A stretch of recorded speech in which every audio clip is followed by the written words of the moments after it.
Hello everyone, आज हम करेंगे क्लास 5 का हिंदी का चैप्टर नंबर 9 एक माँ की बेबसी के व्याकरण के क्वेश्चन। इससे पहले जो चैप्टर से रिलेटेड क्वेश्चन थे वो हमने कर लिए। अब उसके चैप्टर में व्याकरण से किस टाइप के क्वेश्चंस आ सकते हैं तो वो हम करेंगे आज। फर्स्ट ऑफ ऑल यहाँ पर है जो रेखांकित शब्द है उसका विलोम शब्द हमें जो है लिखना है, जिससे कि ये सेंटेंस जो है पूरा फिल हो जाएगा। आंखें बंद कर लेने पर दृश्य, अब दृश्य का जो है विलोम होगा अदृश्य। आंखें बंद कर लेने पर दृश्य और अदृश्य का भेद मिट जाता है, यानी दृश्य में जिसको देख सकते हैं और अदृश्य में जिसको नहीं देख सकते या जो दिखाई नहीं देता। तो जब आपने आंखें बंद कर ली तो जो आपको दिख रहा होता है वो भी नहीं दिखेगा और जो नहीं दिख रहा होता है वो तो पहले ही नहीं दिख रहा है। तो ये भेद जो है, ये डिफरेंस मिट जाता है, ख़त्म हो जाता है। डैश हो या बूढ़े, जवान हो या बूढ़े, हमें सबका ध्यान रखना चाहिए। कविता सवेरे घर के डैश रहती है पर शाम को घर से बाहर। तो सवेरे जो है सुबह सुबह घर के अंदर रहती है और शाम को घर के बाहर। अब हमें इसका बनाना है भाववाचक संज्ञा। अब भाव क्या होते हैं, जो भी आपके इमोशंस होते हैं वो होते हैं आपके भाव। तो उसी के अकॉर्डिंग हमें अब ये सेंटेंस को पूरा करना है। कमरे की, अब ये वर्ड से हमें भाववाचक संज्ञा बनानी है। सजावट देखते ही बनती थी। बच्चे के आने में देर होते देख माँ की डैश बढ़ने लगी। अब मैं माँ की जो है क्या बढ़ने लगी, तो माँ की अधीरता, यानी कि अब जो है उन्हें टेंशन ज़्यादा होने लगी। आप ये बोल कि बेचैन हो गई थी वो एकदम से कि अभी तक जो आए नहीं है वो। अपनी बात को कह न पाने की, अब झटपटाना, ये ऑलरेडी उन्होंने दिया था, क्या था इसका, झटपटाहट रतन में बढ़ती जा रही थी। मुझे आम की मिठास अच्छी लगती है। तो ये सब क्या आपकी भाववाचक संज्ञा है। अध्यापिका जी के स्वभाव में मधुरता है, मधुरता। उसके बाद नीचे हैं निम्नलिखित शब्दों में बे उपसर्ग लगाकर नया शब्द बनाना है, यानी कि इनके आगे जस्ट आपको बे लगाना। बेजान, बेचैन, बेकार, बेघर, बेपरवाह, जो किसी की भी परवाह नहीं करता है, बेफिक्र, जिसे कोई टेंशन नहीं है, बेघर, जिसका कोई घर नहीं है, बेकार, जो कोई यूज़ का नहीं है अभी, बेचैन मीन्स किसी चीज़ को लेकर टेंशन में रहना, और बेजान जिसके अंदर जान नहीं है। नीचे दिए गए उपसर्गों का उपयोग करके 3 नए नए शब्द बनाने। ठीक है, अब जैसे इसके आगे अ है, अ को मीन्स कोई एक शब्द लेना है, उसके आगे आपको अ जोड़ना है और उससे अलग जो है आपको एक शब्द बनाना है, जैसे कि अचल, अमल और अनल। अब देखो ये नया कैसे बना, देखो नल, नल एक शब्द होता है, ठीक है, उसके आगे मैंने अ जोड़ दिया तो ये क्या बन गया, अनल। इसी तरह से हमें बाकी सब में बनाना है। अनुगमन, अनुगमन, अनुनासिक, अनुनासिक और अनुस्वार। ये तो ऑलरेडी हम इसमें बढ़ते आए हैं। नेक्स्ट है अनुस्वार, जो आपके चंद्र बिंदु और बिंदु होते हैं वो। उसके बाद है वी, विज्ञान, और अब देखो उपसर्ग में क्या होता है, कोई एक शब्द होता है उसके आगे। अब देखो वैसे तो बहुत सारे शब्द होंगे, विकास या फिर कुछ और हो सकता है, विहान वगैरह, लेकिन इनमें क्या होता है, वो शब्द आपका बिल्कुल मीन्स एक उस शब्द का कोई मतलब होना चाहिए। देखो जैसे अब इसमें ज्ञान है, ज्ञान का मीन्स होता है आपकी नॉलेज, उसके आगे आपने वी लगाया है तो ये एक नया शब्द बना विज्ञान, जिसका मतलब होता है साइंस। तो ऐसे ही आपको वी शब्द लगाकर अलग जो है नए नए वर्ड लगाने हैं, जिससे कि वी उपसर्ग से आपके नए शब्द जो हैं बन जाए। तो अब और कौन से यहाँ पर आपके उपसर्ग से बन सकते हैं, एक तो विज्ञान हो, दूसरा हो सकता है विजय और विहार, विहार, विहार। उसके बाद सेम इसी तरह से हमें नी को आगे लगा के नए शब्द बनाने हैं, जैसे निगम, निगम, निवास और निडर। तो इस तरह से कोई एक शब्द होगा पुराने वाला, उसके आगे नया शब्द, यानी कि जब आप वो शब्द लगा रहे हो और उसको, जैसे नी है, अगर आपने नी लगाया, जैसे हमने यहाँ पर लिखा नी ड र, अब यहाँ से अगर मैं नी को हटा दूँ तब भी वो शब्द का कोई ना कोई अर्थ होना चाहिए। तो इस तरह से आपको इन्हें बनाना है। उसके बाद आपको यहाँ बताना है कि निम्नलिखित भावनाएं आपको कब महसूस होती है। अधीरता, आप अधीर कब होते हो? जैसे अभी यहाँ पर ये सेंटेंस आया था कि जब बच्चा लेट हो गया था तो माँ अधीर हो गई थी, या वो बिल्कुल अधीरता से उनकी वेट कर रही थी। तो आप ये बोल सकते हो कि जब बाहर घूमने के लिए जाना हो, जब बाहर घूमने जाना हो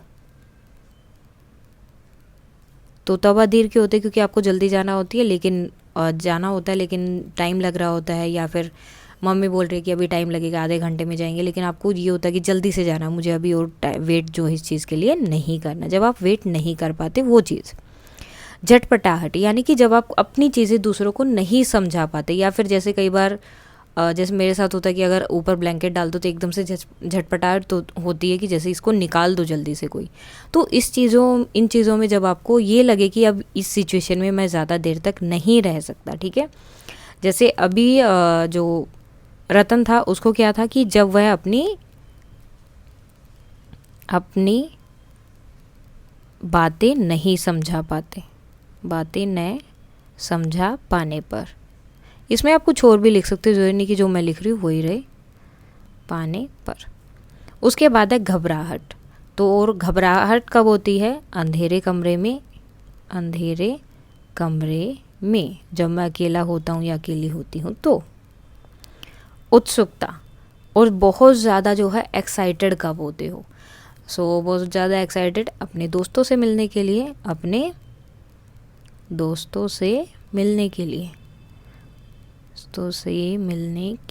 या फिर आप कुछ और भी लिख सकते हो कि आपको कोई कहीं पर जाना, कोई एक स्पेशल जगह वहीं पर जाना अच्छा लगता है, या फिर अपने बर्थडे वाले दिन जिस दिन बहुत ज़्यादा गिफ्ट्स मिलते हैं तो उस टाइम भी बहुत उत्सुक रहते हैं। तो ये सब आप अपने अकॉर्डिंग लिख सकते हैं। उसके बाद है निम्नलिखित शब्दों से वाक्य बनाइए। फर्स्ट है भाषा, तो मेरी भाषा हिंदी है या मैं हिंदी बोलता हूँ। उसके बाद है अदृश्य, वह अदृश्य पड़ोस से आता था। अदृश्य पड़ोस से आता था। अजूबा, तो इसमें आप लिख सकते हो कि वह मेरे लिए अजूबा था, या वह सबके लिए अजूबा था, या फिर यह बिल्डिंग किसी अजूबे से कम नहीं है। बस ये वर्ड आपका वहाँ पर आना चाहिए, यह मेरे लिए अजूबा है। उसके बाद है भयभीत। मैं कभी भयभीत नहीं होता। भयभीत का मीन्स डर लगना, तो मैं कभी भयभीत नहीं होता यानी कि मुझे कभी डर नहीं लगता। मैं कभी भयभीत नहीं होता। या फिर जब मैं अकेला होता हूँ तो मुझे जो है मैं भयभीत होता हूँ यानी कि मुझे डर लगता है। आगे है, आपने भी अपने आसपास मूक अथवा बधिर बच्चों को खेलते कूदते देखा होगा। ऐसे बच्चे देखकर आपके मन में कौन कौन से भाव उत्पन्न होते हैं, लिखिए। अब देखिए इसका आंसर सबके लिए अलग अलग हो सकता है कि आपके आसपास भी ऐसे बच्चे होंगे जो बोल नहीं पाते हैं, तो उनको देखकर आपको कैसा फील होता है, आप क्या सोचते हैं उनके बारे में, या कौन से आपके इमोशंस आप उनको देखकर आपको लगते हैं, तो वो आपको यहाँ बताने। तो उनको देखकर आपको लगता हो कि ये अपनी बातें लोगों को कैसे समझाते हैं, या फिर इनके मम्मी पापा इनकी बातों को कैसे समझ लेते हैं, ये बाकी लोगों की बातों को कैसे समझ लेते हैं। तो ये सब चीज़ें जो है हो सकता है कि आपको फील हो, तो वो सब आप यहाँ पर लिख सकते हो। आगे है, यदि आपको रतन के साथ खेलने का मौका मिलता तब आप उससे किस प्रकार बातें करते। तो अगर आपको मौका मिलता तो आप उससे कैसे बातें करते, तो इशारों से बातें करते, अपनी बातें उसको इशारों से समझाते, और जो इशारों से वो बातें बता रहा था आप उनको समझने की कोशिश करते। आगे है, निम्नलिखित मुहावरों का वाक्यों में प्रयोग करो। आँख दिखाना, उसने मुझे आंखें दिखाई। आंखें दिखाना मीन्स गुस्सा करना, एक तरह से डराने वाला काम हो जाता है कि वो सामने वाले को आंखें दिखा के डरा रहा है कि चुप हो जाओ अभी। तो हमें जस्ट सेंटेंसेस बनाने हैं। उसने मुझे आंखें दिखाई, आंखें दिखाई। आँख का तारा होना यानी कि बहुत प्यारा। सो रतन अपनी माँ की आँख का तारा है। आँख का तारा है। आँख का तारा मीन्स जो बहुत प्यारा होता है। उसके बाद होता है आँखें बिछाना, तो मतलब बहुत अच्छे से किसी का स्वागत करना, तो उसे बोलते हैं आँखें बिछाना। तो उन्होंने हमारे स्वागत में अपनी आँखें बिछा दी। उन्होंने हमारे स्वागत में अपनी आँखें बिछा दी।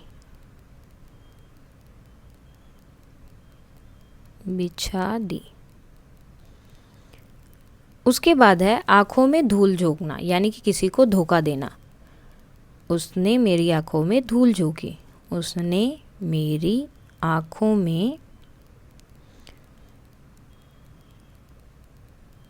धूल झोंकी, यानी कि उसने जो है मुझे धोखा दिया।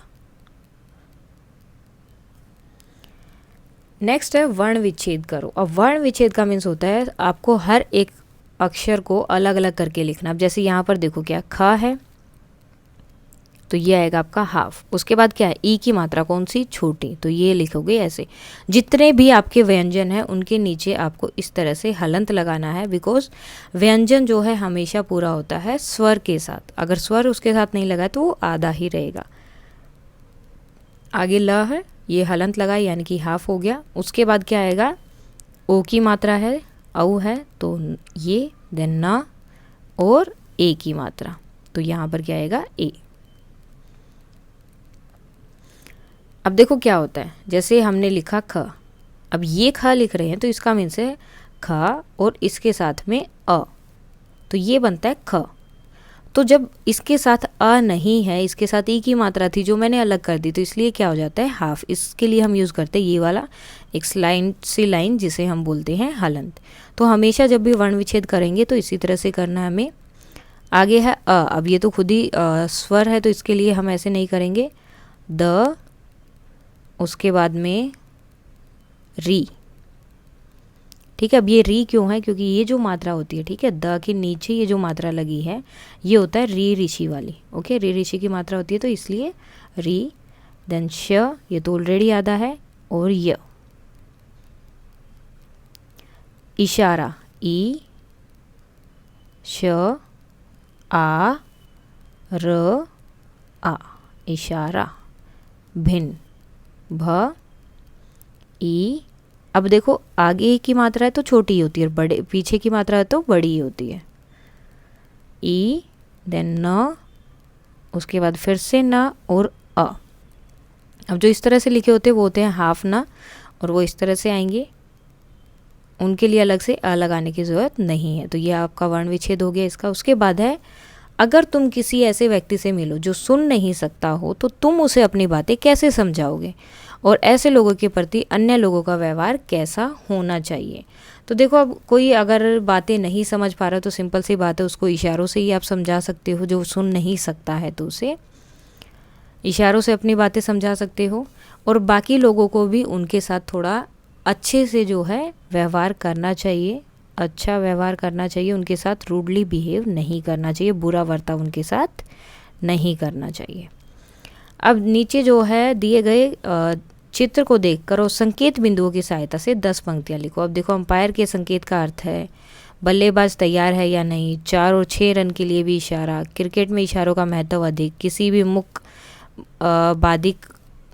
बदी को आसानी, आजकल मुख बधिरों के मैच का आयोजन सामान्य।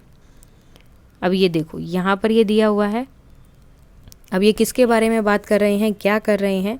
अब ये देखो आप बोल सकते हो कि क्रिकेट का कोई मैच चल रहा है जहाँ पर जो खिलाड़ी है उसने बॉल को मारा और दूसरे ने उसे कैच करने की कोशिश की, दूसरे खिलाड़ी ने उसे हवा में जंप करके, लेकिन वो नहीं कर पाया, और अंपायर जो है उन्हें देख रहा है कि वो उसे कैच कर पा रहे हैं या फिर नहीं कर पा रहे, और बाकी लोग जो हैं उसका सपोर्ट कर रहे हैं, चिल्ला रहे हैं ज़ोर से, और ये लोग क्या है मुख बधिर हैं। और जब ये इस तरह से और जो मैच होता है, मैच में जो है जो मीन्स इशारे होते हैं, जैसे कि 6 रन के लिए तो दोनों हाथ ऊपर करते हैं, अगर 4 है तो इस तरह से एक वेव करते हैं। तो वो चीज़ें जो हैं क्रिकेट मैच में इशारों का बहुत महत्व होता है, बल्लेबाज तैयार है या नहीं, अब ये 6 होगा, कैच होगा या 4 रन होंगे, तो वो सब जो है वो बताते हैं। और इस तरह से क्या होता है, जो मूक बधिर यानी कि जो ना बोल पाते हैं ना सुन पाते हैं, उनके लिए भी आसानी होती है। और आजकल जो है मूक बधिरों के लिए भी मैचों का आयोजन किया जाता है और यह बहुत ही सामान्य है।